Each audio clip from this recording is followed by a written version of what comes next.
আমরা আবার চলে এসেছি ডক্টর বাঙ্গাল ইউটিউব চ্যানেলের নতুন একটি পর্বে। এর আগের পর্বে আমরা আলোচনা করেছিলাম রবীন্দ্রনাথ ঠাকুরের শাস্তি গল্পটি নিয়ে। এই গল্পের বিষয়বস্তু এবং বিস্তারিত ব্যাখ্যা আগের পর্বে আমরা করেছি। আজ আমরা শাস্তি গল্প থেকে কিছু ছোট প্রশ্ন নিয়ে আলোচনা করব। প্রিয় ছাত্রছাত্রীরা, এই আলোচনা শুনলে আশা করি তোমাদের পরীক্ষা প্রস্তুতি হয়ে যাবে। একদম বেসিক জায়গাগুলো থেকে আমরা আলোচনা করব। আর প্রত্যেককে অনুরোধ করছি এই আলোচনা শোনার আগে এবং পরে প্লিজ তোমরা একবার মূল টেক্সট পড়ে নিও, তাতে করে বিষয়টা তোমাদের কাছে আরো সহজবোধ্য হবে। শাস্তি গল্পটি কোন পত্রিকায় কত বঙ্গাব্দে প্রথম প্রকাশিত হয়েছিল?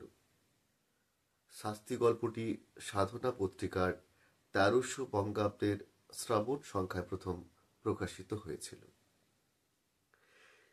কোট আনকোট, যেমনটি আশা করা যায় ঠিক তেমনটি ঘটিয়াছে।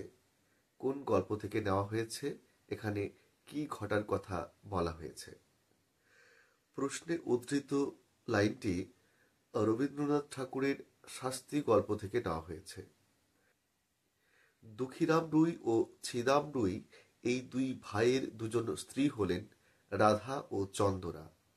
এই দুই জায়ের মধ্যে প্রতিদিন যে ঝগড়া, বিবাদ, কলহ, কোলাহল লেগে থাকত, এখানে সেই ঝগড়া বিবাদের কথাই বলা হয়েছে। অদূরে বর্ষার পদ্মা নব মেঘচ্ছায়া বড় স্থির ভয়ঙ্কর ভাব ধারণ করিয়া চলিয়াছে। এর উৎস নির্দেশ করো। এই উদ্ধৃত লাইনটি রবীন্দ্রনাথ ঠাকুরের শাস্তি গল্প থেকে নেওয়া হয়েছে। শাস্তি গল্পে রাধার শিশু সন্তানের বয়স কত ছিল? শাস্তি গল্পে রাধার শিশু সন্তানের বয়স ছিল মাত্র ১.৫ বছর। দুঃখীরাম রুই কার কোরফা প্রজা ছিলেন? দুঃখীরাম রুই রামলোচন চক্রবর্তীর কোরফা প্রজা ছিলেন। ঝগড়া করিয়া ছোট বউ বড় বউয়ের মাথায় এক দায়ের কোপ বসাইয়া দিয়াছে। Coat unquote. কে কাকে একথা বলেছেন? ছোট বউয়ের পরিচয় দাও। এই উদ্ধৃত কথাটি ছিদাম রুই রামলোচন চক্রবর্তী মহাশয়কে বলেছে। এখানে ছোট বউ হলেন ছিদাম রুইয়ের স্ত্রী চন্দরা। যখন নিজের স্ত্রীর নামে দোষারোপ করিয়াছিল তখন এ সকল কথা ভাবে নাই। Coat unquote. এখানে কার কথা বলা হয়েছে? এ সকল কথা তথা কথাটি কি ছিল? এখানে ছিদাম রুইয়ের কথা বলা হয়েছে। ছিদাম রুই রামলোচনকে বলেছিলেন যে তার স্ত্রী চন্দ্ররা বড় বউ রাধাকে হত্যা করেছে। এই কথার পরিপ্রেক্ষিতে রামলোচন বাবু ছিদাম রুইকে যুক্তি দেন এই হত্যার দায়ভার নিজের বড় ভাইয়ের উপর চাপিয়ে দেওয়ার জন্য, তাহলে চন্দরা বেঁচে যাবে। এর উত্তরে ছিদাম বলেছিল, বউ গেলে বউ পাইব, কিন্তু আমার ভাই ফাঁসি গেলে তো আর ভাই পাইব না। শাস্তি গল্পে চন্দরার বয়স কত ছিল? শাস্তি গল্পে চন্দরার বয়স ১৭-১৮-র অধিক ছিল না। ছিদামকে ঈর্ষান্বিত করার জন্য চন্দ্ররাজার প্রচুর ব্যাখ্যা করতেন।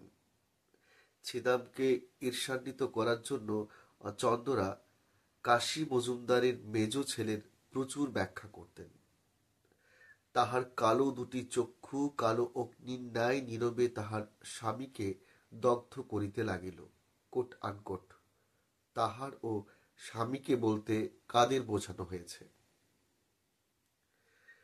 শাস্তি গল্পে তাহার বলতে চন্দরা এবং স্বামীকে বলতে ছিদামের কথা এখানে বোঝানো হয়েছে। Coat unquote. কলঙ্কের ছাপ লইয়া চিরকালের মতো গৃহ ছাড়িয়া চলিয়া গেল।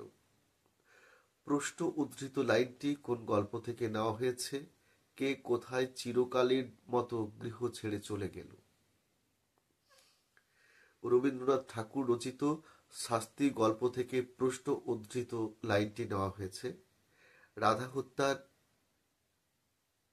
মিথ্যা দায়ভার মাথায় করে নিয়ে পুলিশের সঙ্গে বন্দী হয়ে চন্দরার জেলে যাওয়ার কথা এখানে বলা হয়েছে। দোহাই কোট আনকোট, দোহাই হুজুর, আমার স্ত্রীর কোনো দোষ নাই। কোন গল্প থেকে নেওয়া হয়েছে? বক্তার পরিচয় দাও। বক্তার স্ত্রীর নাম কি ছিল? শাস্তি গল্প থেকে নেওয়া হয়েছে। বক্তা হলেন ছিদাম, ছিদামের স্ত্রীর নাম চন্দরা। কোট আনকোট, ওগো তোমার পায়ে পড়ি, তাই দাও না সাহেব। বক্তাকে এখানে কি দেওয়ার কথা বলা হয়েছে? বক্তা হলেন শাস্তি গল্পের নায়িকা চন্দরা। এখানে চন্দরা সাহেবকে তথা ম্যাজিস্ট্রেট সাহেবকে শাস্তি হিসেবে তাকে ফাঁসি দেওয়ার কথা বলেছে। এ গেল মোটামুটি শাস্তি গল্প থেকে অত্যন্ত গুরুত্বপূর্ণ ছোট প্রশ্নের আলোচনা। তোমাদের প্রত্যেকের কাছে অনুরোধ, এরপরে প্লিজ তোমরা মূল টেক্সট অন্তত একবার করে পড়ে নিও। আর হ্যাঁ, আমরা ভিডিও বানাই, পরিশ্রম করি তোমাদের জন্য, প্রিয় ছাত্রছাত্রীদের উদ্দেশ্যের কথা, প্রয়োজনের কথা মাথায় রেখে। তাই তোমাদের প্রয়োজনের কথা, তোমরা কি চাইছো, কোন বিষয়ে আলোচনা হলে তোমরা সমৃদ্ধ হবে, তোমাদের প্রয়োজন, সেগুলো একটু ইনবক্সে আমাদের জানাতে ভুলো না। প্রত্যেকে ভালো থেকো।